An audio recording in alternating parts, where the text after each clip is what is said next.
Welcome back to the Courage to Grow show with Jeff and Joe. I am Jeff Burlingame, joined as always by my co-host Joe Marcoux. Joe, how you doing?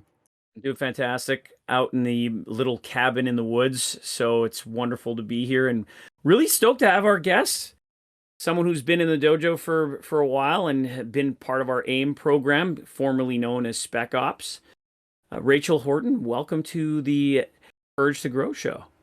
Hi, thank you so much for having me. Yeah, It's a pleasure to have you here. This is going to be a fun conversation. We've both worked with Rachel for quite a while, both in the dojo itself as well as in our newly crested AIM program, which she doesn't even know the name changed because she had to take a break for a little bit. I'll tell you what that means in a second. But before we do that, we should properly introduce you. So would you mind, for the audience, just sharing with them what it is that you do, Rachel? Yes, I am a health coach focusing on cardiovascular and metabolic disease.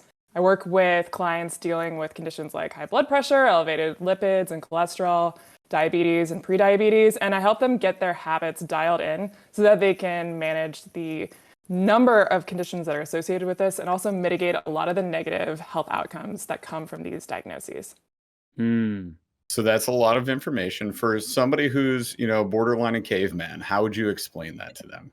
Talk to me like I'm 6. That's how I always talk to you, Jeff. Oh, yeah, that's true. That is true. I accept. Somebody comes to me and they're like, oh my gosh, I just got diagnosed with high blood pressure and I'm kind of stressed out because I hear it might increase my risk for stroke or heart attack. And I have cardiovascular disease in my family. What's going to happen? Am I going to turn out like my parents or my grandparents? I help them understand what it is that they need to do on a daily basis to make sure that they have the best health outcomes possible. I bridge the gap between what your doctor has diagnosed you with and then shipped you off with in terms of medications and dietary recommendations, and actually help you put that into practice in your life rather than feeling like you're constantly trying to catch up and do better. I actually make that happen with my clients. Nice. That last part of that explanation was perfect for anybody like not in a medical field or not understanding of like medical terminology or even just physiology and anatomy and things like that. I think that is hyper clear. So that gives us a really clear picture. One thing I'll just share with you on the show, Rachel, since you've been, just on brief hiatus with us from what previously was known as the Spec Ops or the objection prevention system calls that we did, we actually changed the name. So it's now AIM, which is an acronym standing for Align, Inspire, Motivate, and Empower. And we've reframed kind of like how we're doing that. We're still having a lot of fun, sparring on those calls, but figured it'd be fun to share that with you as well. Just the approach has been tweaked a little bit, and the name just gives you that good feeling going into what we would call a sales call, a buying conversation, right? So Rachel, talk to us about, your growth of your business, right? All of us as entrepreneurs, we go through this magical growth period where nothing goes wrong, everything goes amazing, and we 10x our business overnight, right? Yep. So how was your 10 times growth? Sign me up for that. Yep. I am a billionaire as a result of watching a YouTube video. And that's great. YouTube video. Just one. Just one. That's all you need. If you're good at it, obviously. Yeah, exactly. Leveraging real estate investments and Bitcoin, I am now better than everybody. It's so easy, for sure. It is so easy. Share your growth story with us, though. What was it like just kind of transitioning into your current career path, what you're currently doing? What was that like? So when people talk to me in these conversations about my background, a lot of it's like, oh, are you in healthcare? Like you're a nurse, you're a doctor or something. No, I studied economics in college. I thought I was going to go into politics or investment banking, and then took a hard turn because I realized that the chronic health problems I'd had since high school weren't going away. And I needed to essentially monetize my existential crisis. So I think I came into this career path with a bit of cynicism because I felt like it was the only thing that was left for me. It's the only thing that I was going to be able to do that allowed me to take care of my health problems and have enough time to go to my doctor's appointments and get my labs done. The biggest inflection point for me was realizing that this was not some sort of last resort that I had just been dumped into. This is actually something that I was passionate about and something that I'm good at. And realizing that the entrepreneurial journey for me, and I think for a lot of people, is one of personal growth rather than just hustling and hammering down and trying to berate yourself into making money. When you Hmm. find people who can mentor you and align with that vision, which is what I found with you too, then the process becomes a lot smoother because it's not about hustling and grinding all the time. It's about understanding how your own personal values and your vision for the kind of person you want to be and the life you want to live fits into this career that you're building for yourself. That's so huge. And like Rachel, you and I Love have it. joked about the guru-isms Yes. for a long time. These overnight gurus popping up on TikTok and YouTube and Yeah. saying like, "Oh, you want to make 20K a month? Just do this one Mhm. magical thing. Get a vending machine." Right? Like that was Yeah. a really common one on TikTok for a little while. Yeah. But yeah, like you're totally right. Like a lot of people will jump into this for the money, like purely for the money. And the Mhm. problem is, and I always Joe, I talk to you about this all the time. Like any time in my life that I've ever just chased cash, like the only purpose or intent that I had behind doing a thing was making money, it's blown up in my face. Like if not in a day, in a month, in 3 months, within the year, it's just Mhm. like I'm not happy. It's not going well. I'm sacrificing too many things in my personal life. It's not worth it. Right. But Totally. when you talk about like that personal growth journey, having something actually being invested in what it is that you're actually doing, that makes all the difference in the world. If you want to be a Absolutely. successful entrepreneur, you have to have that 100%. So I love that. So yeah, were there any, when you got into this, right? Now we know you're in it for the right reasons. What were maybe like some speed bumps that you hit along the way, along this path? One of the biggest things that I struggled with, and I think it's in keeping with what you mentioned previously, was the sense that if you're in something healthcare related, then your clients want to know what kind of results you're going to get. And so you walk this really fine line. And I think there's some ethical issues around what can you really promise about what you're going to deliver to your clients? Am I going to be within bounds of ethics and good practices if I say that you're going to reverse your high blood pressure in 30 days, or you're going to lose this amount of weight in 6 months and it's guaranteed and all these things? Or am I going to help people understand better about what their habits are and help them detach from the outcome? Because what I found with my clients is that switching that mindset from what am I doing on a daily basis to switching the mindset to what am I doing on a daily basis and not being so obsessive about the number on the scale is actually better for the client themselves. And I had to adopt that mindset myself as well. What are the processes that I have in place? I know that I can't control all these outcomes, but what are the things I'm doing on a daily basis as far as structuring my schedule, working on my own habits, working on my own skills as a coach? And how can I let that be the foundation of my business? I realize that's a bit of a convoluted answer, but it's this understanding of the differences between your daily practices and the outcomes that you can't always control. As an entrepreneur and as someone who is taking on new clients as much as anybody wants to, Mhm. because you want to help people, what did you find is the toughest thing when it came to creating a conversation where somebody was compelled to buy? Where was your headspace or heart space at when you first started in comparison to where you are now? I think when I first started, I felt a lot of burden to justify my existence because health coaching is still somewhat of a new field. If you're on social media, it feels like everybody's a health coach, but if you're actually out in the real world, a lot of people still haven't heard of health coaches or they don't know what they do.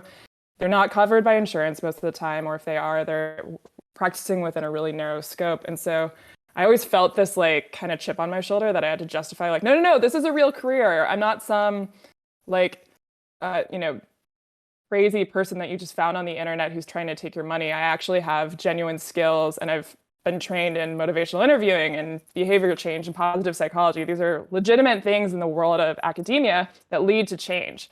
But I think I came into these conversations like trying to justify my existence, and people pick up on that because they don't see that Mm. you have the confidence and the inner resolve to actually practice what you're doing. And so I had to take seriously what I was doing and take myself seriously so that other people would take me seriously. I think that's a challenge that a lot of, well, I mean, we know it's a challenge, what, Joe, 99.9% repeating of people who step into the dojo have, and Yeah. 100% of people who don't step into the dojo have. Like, it's going into these sales conversations and feeling, so I'm going to put a label on it. I guess it would be like a guilt or a shame of Yeah. charging money for what it is that you do? Like, how dare I pursue a field of passion that I'm actually really good at, like that I could actually help people with. Like, we know Rachel's changing lives. She's got success stories. She got a good track record. Like, we know it's working, but that doesn't stop you from feeling that same feeling of guilt or shame when it comes to, all right, so that'll be $3,000. Like, how dare we make a profit, make a living off of a thing that we're good at? That's kind of where a lot of entrepreneurial mindsets are, right? And that's why so few entrepreneurs are successful at the 2, 3, 5 year mark, right? Most people don't make it past 5 years. 5 years is a death sentence. If you make it to 5 years in one day, it's like, congrats, confetti falls from the ceiling, balloons come out, right? And like, you did it. You're probably going to keep living now, right? But most people don't even make it that far, and a lot of it is because of that feeling. So I'm glad that you're conscious of that's something that, you know, obviously you're working on. And for Joe and I, that's the thing that we are absolutely most passionate about when we talk about our vision.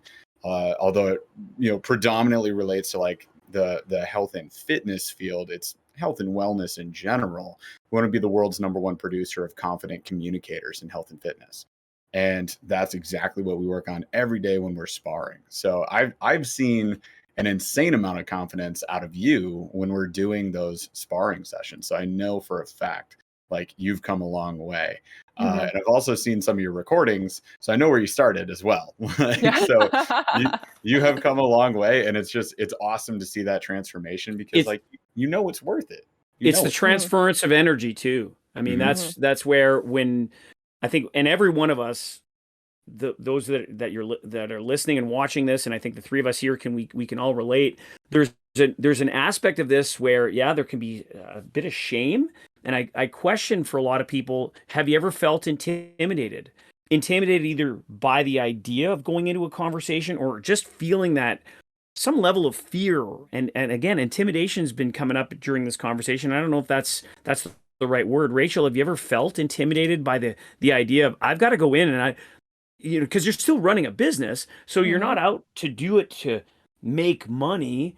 However, you need to be able to make money to be able to grow your business so you can keep helping people. Have you ever felt intimidated by the idea of that? Oh, absolutely. Because a lot of my clients are pretty high performing people with demanding jobs. And I'm coming in and I no longer have anyone else to borrow credibility from. In my previous role, I worked for a philanthropic consulting firm. If somebody asked me at a cocktail party, what do you do? I can say, I work for this company and I do this role. And there's a little bit of something else to bolster me there. When I'm in a buying conversation with a client, it's just me. I don't get to say I work for X company. And therefore, you might know that name even if you don't know me. And there's some respectability that comes with that. So I have to bring all that to the table myself. And if I'm talking to somebody who is very high performing elite person with a lot of accomplishments under their belt, I've looked at their LinkedIn page, whatever it is, then I know that I have to bring my A game. And it's intimidating to talk to people who are intense, because I think, well, how am I supposed to help them? Don't they have all the answers? And then I think back to all the times when I've talked to people who are at the top of their game in their work life, or they have incredible athletic achievement, and are they doing it all by themselves, or do they have a coach? No way. Yeah. Come on, they have a coach. This is the whole point of being an elite athlete. So I have to remind myself of that, and it levels the playing field a little bit to try and take away all the accolades and the academic prestige and just have a conversation with another human being. Yeah, I think that's something that we all have to process and like get comfortable with as well, because like you said, it's a great example to think about the elite level athletes. So, in my experience, my career path was personal training, right? So selling personal training, you're talking to somebody, they're like, I don't know if I need, a personal trainer. Right? And like, they're justifying why they feel that they can't afford it, or why they feel that your services are too expensive. But at the end of the day, I can make the example that elite athletes have personal trainers. Are you seriously, Joe Schmo, 43 years old, hasn't played a sport in 25 years, like, going to sit in front of me and tell me you don't need a personal trainer? Like, when top level NFL players are utilizing personal trainers 5 days, 6 days a week, like, no, get out of town. I know. So I had to like get myself comfortable with that, to the point where I was like, I know everybody who sits in front of me needs my services. right? And the question I ask most entrepreneurs when I sit down with them and start talking about their sales process is, do you believe in what you sell? Right? First and foremost, you got to believe in it. You can't sell something you don't believe in. Like if I had to go door to door selling, pots and pans like Zig Ziglar right now, I would entirely fail. Cause I'm like, I don't care about this, or Cutco knives or encyclopedias, like the OG door to door sales days. Like I couldn't have sold those for the life of me, because I would have hated every second of it. But if it's something that I'm passionate about, that I believe in, that I also, second question, does it work, that I know it works, then it's much easier to sell. And it's something that I can do confidently, right? Like this works. This is great. I believe in it.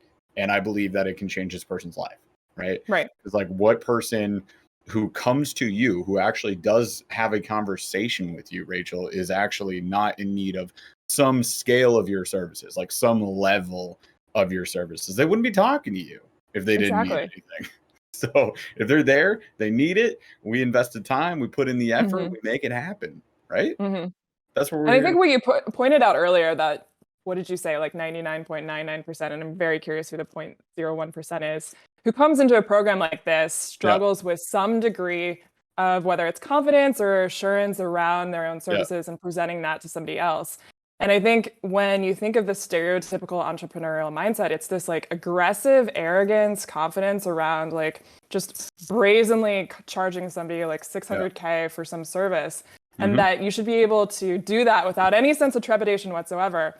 It's encouraging to know when you're starting off in this journey, and even when you're continuing along it, that you're not alone in having qualms about your own services, and that it is a process to develop that sense of self around, I am offering a valuable service. This is something that people need and will buy for me. Exactly. Have you ever felt have you ever had a level of imposter syndrome, Rachel? I mean, you mentioned you looking at other people on social media. So what have you been able to do to be able to kind of go, hello, I'm just seeing people on social media and I've got to do this. What are some of the things that you've been able to click into that have helped you with imposter syndrome? So one of them is acknowledging that in many senses I am an imposter. Like, I did not go to medical school. I'm not a doctor. I have to be really clear about what my training is and my background is, because when I first started out and I was just coaching at the beginning, I was an imposter. I didn't have a lot of experience. I was growing. And so I didn't want to come into that with some forced sense of confidence about something. And for me, it was understanding that this was going to be earned and this was something that was going to develop. And it wasn't just going to be this overnight light switch between I am no longer an imposter and I have totally earned this. One thing that you bring up that I think is really important is about earning the right. So for me, it was understanding, what are the skills that I need to develop? What are the conversations I need to practice having? And what am I going to do to learn more about my field so that I understand what it is that I'm bringing to the table, and understand specifically what value I'm adding to somebody's life, so that I'm not faking it. I don't want to give off some inauthentic presentation of myself. But I think the biggest thing for me was understanding over time, as I worked with clients, I got good feedback. I got the results in front of me. I had practical things telling me what I was doing that was going well and what I wasn't doing that was what I wasn't doing well. And that makes a big difference. Huge. And it's interesting too, because what you bring to the table that I think a lot of people might question at first, because you may not have, college or university degree in the field that you're in. Yeah. What you do bring is something that is practical, and it's you went to the school of hard knocks. Yeah, you've got life experience. It's right, and you're still going through it. Which also means you're not an imposter. I do want to point out, you mentioned when I first started, I was an imposter. That's not true. So, I mean, like, if we make technically, no one is an imposter ever, right? Like, exactly. What is knowledge anyway? Unless intentional, right? Like, it's like there are intentional people out there that are lying through their teeth, and you can feel it. Yeah. That's what makes you an imposter. So if you're not stepping into a field to take advantage, purely just to take advantage of the field, of the opportunity, and then bail out, like, unless you're doing that, you're not an imposter. So you're just imposter is probably not the right. Inexperience is a great word, right? So acknowledging that and owning it, and being proud of the fact that I am a beginner and that I had the guts to change careers and try something new. For me, it was a lot better than being like, just completely disregard that feeling and go on pretending like it's not there. Yeah. So it leads into, because we're getting close to our 20-minute mark, it leads into the portion of the show that we like to call sales fails. When you first started out, or even, as you're growing your business, have you ever had a conversation with someone, and we've all had sales fails? Just out of curiosity, what are one or two examples? And sometimes at the moment it's not funny. It's funny now to look back at it and go, oh man, did I ever, did you pitch? Is that all you did? You didn't ask any questions? Or did you recall having a conversation that literally just fell apart and it was a fail? Is there something you could share? Because that you're not there anymore. And this is just an example of where you've come from to where you are now. We all have to fail our way to success. What are some of the things that you could share? Absolutely. And I think sharing these is really helpful because it helps us understand that these are not deviations from the path. This is the path. There are going to be ups and downs and inevitable fluctuations in your skill level. And especially at the beginning, you're going to have a lot of these instances where things don't go as you wanted them to go. And your options are either to hide away in guilt and shame, or to embrace it and figure out what you learned and use that to move yourself forward. One thing that I learned early on that has been very helpful for me is understanding that there are a number of people who do not want my services even for free.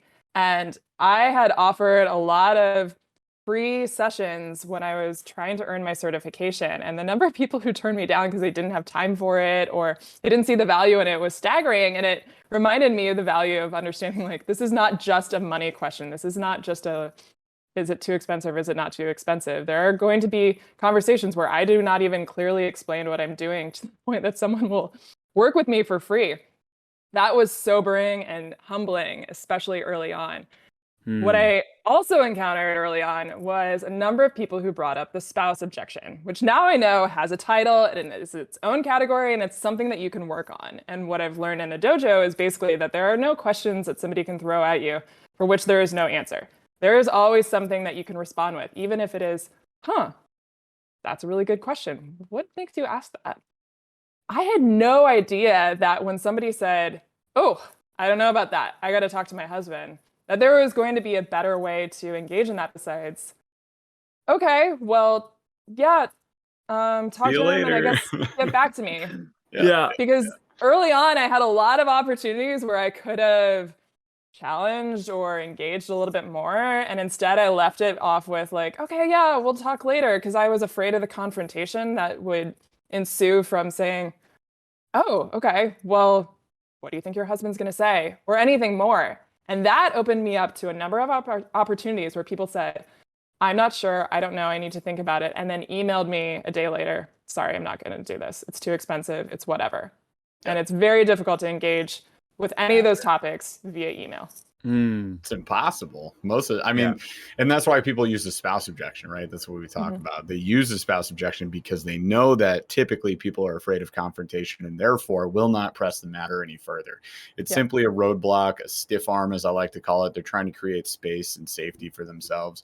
And ultimately, they're just preventing themselves from working with you out of fear. And that fear is something that could be unfounded. It's something that we need to uncover a little bit more information about and help them process, right? And that's what dialogue does. So if you know how to respond with a question so they keep talking, you got dialogue. If you have dialogue, we can come to a better conclusion than, okay, well, let me know how that goes. Okay, bye. Right? Yeah.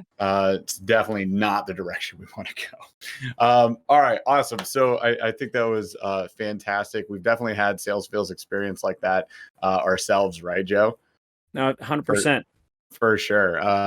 Absolutely. Not even just early on. I'll say like early, middle of the journey, still happening. So it's something that's still gonna happen, right? But as long as we are learning from it and moving forward, like then you can call it progress. It would be foolish. It would be foolish to say that I'm closing 100% of the people 100% of the time. Those Something kind of wrong. Statistics, no, it's just completely wrong. Rachel, then you're just leading a cult at that point. And that's forget it. So Rachel, a couple things. How do people get in touch with you if they want to learn a little bit more about what you do? First of all, let's start with that question. Yep. So I'm on TikTok and Instagram at Rachel Horton Wellness. And my website is rachelhorton.me. And the best way to learn more about what I'm doing is to get in touch with me and book a call, which I have on my website if you want to go to rachelhorton.me/work-with-me. Love it. Awesome. Well, we appreciate your time, Rachel. Thank you so much for being on the show. I'm sure this is helpful for anybody that's listening, especially as they go through their own personal entrepreneurial journey. So thank you for being open, and thank you for sharing that with us. Thank you, Rachel. We appreciate you. Thank you. All right. Thank you for listening to the show, you guys, and we'll be back next week. Chaz, take us out.